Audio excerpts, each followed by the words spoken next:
जंगल में रहने वाला काला कौवा न अपने रूप रंग से संतुष्ट था, न ही अपनी बिरादरी से।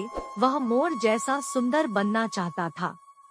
जब वह दूसरे कौवे से मिलता तो कौवों के रूप रंग की बुराई कर अपनी किस्मत को कोसता कि उसने कौवा बनकर इस धरती पर क्यों जन्म लिया। साथ ही कौवे उसे समझाते कि जैसा रूप रंग मिला है उसके साथ संतुष्ट रहो, पर वह किसी की बात नहीं मानता और उनसे लड़ता।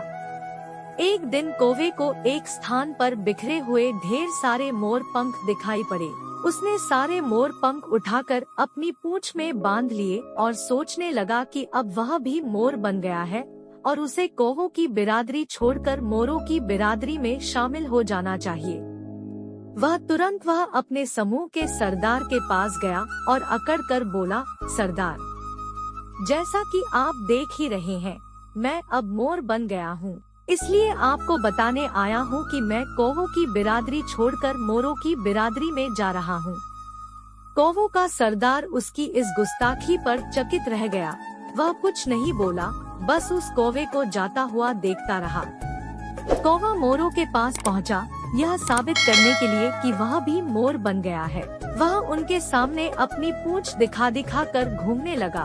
उसकी सोच थी कि वह मोरों से भी सुंदर दिखाई दे रहा है, इसलिए उसे देख मोर उसे अपनी बिरादरी में शामिल होने जरूर बुलाएंगे। मोरों ने जब उसे मोर पंख अपनी पूंछ में बांधकर घूमते हुए देखा तो उस पर खूब हंसे। फिर उन्होंने सोचा कि आज इस कौवे का मोर बनने का भूत उतारते हैं। उसके बाद उन्होंने मिलकर कौवे की बहुत धुनाई की। कौवा जान बचाकर भागा और अपने समूह के सरदार के पास पहुंचा। वह उनसे बोला, सरदार, मोरों ने मुझे बहुत मारा, अब मैं उनके बीच कभी नहीं जाऊंगा, मैं यही अपनी बिरादरी में रहूंगा। कौवे के सरदार को उसकी अकड़ याद थी। वह सोचने लगा, बहुत अकड़ रहा था तू, अभी तेरी अकड़ भी उतारता हूँ और सबक भी सिखाता हूँ।